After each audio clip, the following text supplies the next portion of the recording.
The man, or should I say young person, as his gender resonated as freely as the forest that surrounded us, served us breakfast under a grassy roofed overhang not far from the river. The sky was clear for now. We looked over the railing on a cloud of multicolored butterflies, like a fairy ring basking and hovering and dancing on a mound of mulch, treaded on by various recently impressed boot prints. The coffee served was a syrup that was topped off with hot water. It bubbled up like muddy soil, sweetbreads and a jam made of a fruit I couldn't place. Harry told me how sick one can get drinking the water south of the equator, but fortunately our kind had a hardy intestinal system. Still we obliged our butterfly friend and drank bottled water. The sweat upon my brow insisted on hydration, and we might have a long boat ride ahead. As we made our way onto our long motorized canoe and back upriver, I remembered that I had woken up in the middle of the night, or rather I was still between sleep and wake. I was not dreaming much these days, but something was calling to me from somewhere. I sat up in bed and looked in the corner of the room and saw someone standing there. "Leona?" I asked fearfully. She stepped out of the shadows and I saw half of her face, illuminated by the moon. Then her face lit in flames, the blue flames of Agatha. Then the cabin was in flames, but from outside, I tried to yell for Harry to awake, but there on his bed, I saw Bunny too was awake and looking over at Leona, and that calmed me. And I simply lay back to sleep, which I did. A moment later, I woke in a panic, looked around the room, but of course there was nothing there, no Leona in the corner. Bunny and Harry were both sleeping, and we were decidedly not on fire. I stared at the moonlight for a few moments before laying back down to sleep.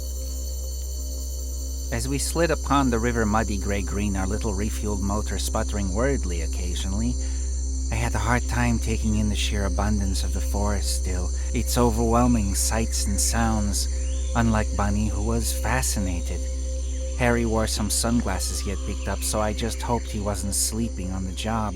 But he seemed adept at spotting the crags and winding around them, threading through just inches away from their long witch's fingers. I couldn't stop touching my new boots that Harry had bought me. They were a dark green leather, vintage, with thick brown laces, and they fit me perfectly. Harry had bought some black ones. His were pleather and had a rose stitched upon their sides, red, not unlike his ring. I never was much for material things unlike Harry, but I was now recognizing their comforting aspect once again, and remembering when I was more attached to knickknacks and objets trouvés. I think my monastery burning was the end of my desire to attach to objects to my art. I realized as well how quickly I would surrender even a piece that I thought was exemplary of my talents, almost as if I was afraid it would be cursed to burn if I kept it, that it was better served in someone else's care, put out for adoption. But Harry liked things. He was a collector. He had collected a tile of my bunny that became, well, it makes me dizzy to think of such things. I thought I saw a face amidst the leaves on the riverbank, but then I saw it was a strange animal.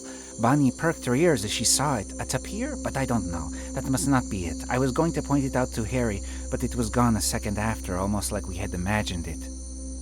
Harry started to veer onto an approaching river island. We hit some sand, and I nearly toppled over. Sorry. You, get out first with the rabbit, please. I soaked my ankle a bit, but the water was pleasingly cool.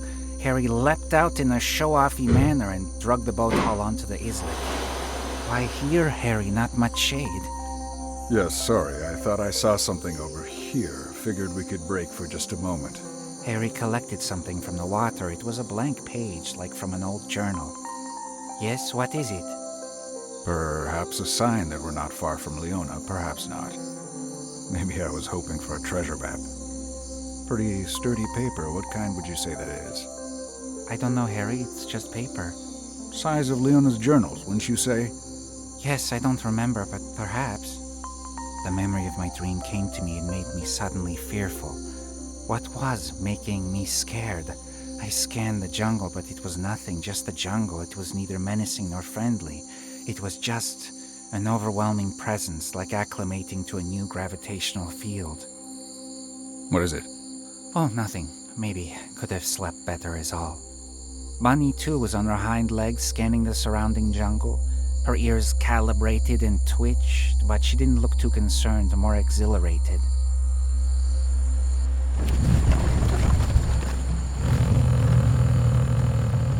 The sound of the approaching cascades meant we had little choice but to take to the shore.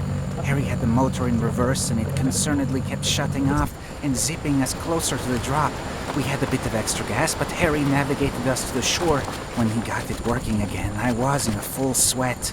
Harry fastened the boat to a thick branch. I was thankful he knew good sailor's knots. The pull from the river was intense. Bunny hopped on my shoulders and hopped to shore in a stupendous bounce. I wish she hadn't done that. It gave me a little panic attack. I threw the bags to the shore and Harry grabbed me by the belt as I jumped to shore and nearly fell backwards. Oh there, hup! Both could have waited for me, no need to rush. Why would Leona take us here? She wouldn't have known, no doubt. She's like me, hates checking maps ahead of time. Possible she didn't know where she was going, following someone. We can assume this was her destination, I suppose. Yes, but then why no boat? There was a boat, not 200 yards where we had tied off. Bonnie found it for us, proudly. It was covered with a tarp. We looked inside, but only found another reserve of gasoline, some food wrappers. Harry smelled one. Blue cheese. Leona. Gross, I did not want to smell, thank you. I hate blue cheese, but good, I am relieved. Well, what now, though? Harry had us consolidate our bags and leave one in Leona's barge. He wrote a quick note on the wrapper where he found the blue cheese and half-tucked it into the bag. Bunny started our trip into the jungle on Harry's back, but got too excited to stay there long. We had to take frequent breaks as she inspected exotic plants, transfixed by certain tropical flowers, nibbling cautiously on this grass or that, occasionally burrowing beneath one of the trunks of one of the enormous serpentine-rooted trees. A large snake slid by her one time and she absent-mindedly lit her flames, and the snake simply caressed her side and kept moving past. I relaxed a little more after seeing that. "Should I get Bunny to pick up the pace, Harry?" I asked, trying to read his expression. It was contemplative, perhaps a little tired as well. What? No need, I think. Best to conserve our spirits. I don't know about you, but I'm tired with all this rush recently. I don't think I do my best thinking when I'm rushed anyway. Through a kind of tree-hugged vestibule, we arrived at the gap beneath a giant tree, just large enough for us to both fit through. We hesitated for a moment. It felt almost like a kind of abattoir kind of situation in my mind. But then, we heard the distinct sound of a waterfall below, like sweet gossip. Down and through appeared distinct steps made out of earth and stone.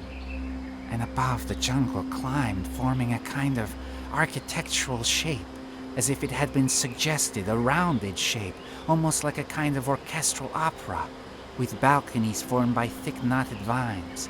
Below there was a distinct half-moon of soft mossy grass, and towards the back of the theater, if you will, was a magnificent waterfall, some 3 stories high, with a thin apex of sky above it, just accented by a glimmer of sunlight, diffusing into the jungle proscenium in a soft light. Well, this is a marvel. It looked, in a way, not unlike the drawing I had made on the plane. But I knew Harry would come to the same conclusion. I thought about my fountain in Providence and the one I made on my wall in Woonsocket. The space, which indeed felt like a theater the more we descended into it for some reason, had a feeling all its own, like a space apart. The air felt more still, more protected even. It felt like a hand gently placed itself on my shoulder and told me to relax. And so I tried to. The voices were silent in awe, I think. Harry and I stared at the waterfall. Below us, a pool not 10 feet in length and perhaps a little less across was shallow enough it would seem to wade into to simply bathe under the waterfall. Lucy entered my mind again and my heart ached. I don't know about you, Netto, but as peaceful as this place is, I'm somewhat reluctant to touch that water for some reason. I think I know what you mean, Harry. Feels like being in a church in the Middle Ages, although that is where I would seek refuge often, but it was also a place of danger if one made one wrong move, one wrong thought sometimes. Precisely, yes. Feels like we're being watched. Yes, but not threatened, I don't think. I don't feel unwelcome. Yes, I can't square it. I would not be entirely sure. I wouldn't let my life be ended here, which is a conflicting feeling. I can feel how I've been surviving all this time. Bunny unusually was sat down quite like an ordinary rabbit and seemed to be almost dozing. I couldn't help myself and knelt down and pet her fur, and she perked up and smiled at me. So, how can we go any further? Every fiber of my being is telling me to stay here. I know what you mean, Harry, but I also feel conflicted. All right. Yes, something tells me Leona would have come this way, and she is not here. Surely she made it out, and something tells me surely she will return. Yes, right.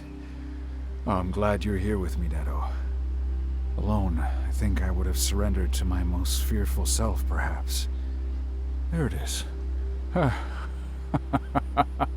can feel it. The worries are melting away. Isn't that nice? Harry breathed out. Oh. I did as well. Out of the corner of my eye, I saw the Ouroboros spin, and then release. I turned to Harry and saw tears streaming down his face. He fell to his knees. Agatha, I feel her. I tentatively placed my hand on Harry's shoulder. I'm not sure I'd ever done such a comforting gesture to anyone. I felt shame, and then was shaking a little as I kept my hand there. The sensation of Harry below me, real, flesh and blood, not anything different than me, not any different than any other living thing around us, vibrating. I could not cry, but I knew I would soon. I closed my eyes and heard Harry speak. It's still there. I know it now. Her apartment in Paris. I can see it if I close my eyes. I know it's as real as this place, eternal. All the knickknacks, the rabbit skull I threatened to crush, the piano. I can see every single rose petal, every single thread of broken yarn. Something tells me, Netto, we're in a similar place. Just then a shiver of recognition climbed up my spine. Agatha's disappearing powers. Baba's disappearing house. I knew suddenly what she had hid from me. But I knew only forgiveness, not only for Agatha, but for Baba somehow. Or at least the beginning of an understanding. I released my hand from Harry and paced towards the waterfall's pool. I traced a finger unconsciously on the surface of the water, as if drawing a face. It felt only like water, nothing else. I abandoned my superstitious fears. Yes, undoubtedly, Harry, someone made this place. We are here because we were allowed, but by who I do not know. It was already dusk. We had not brought any bedding, but the floor was soft and gave way perfectly to our weight. We stared up at the tiny opening in the jungle canopy, at clouds and then stars. The sound of the waterfall, a perfected continuum. And so we went to sleep. And so we surrendered to our dreams.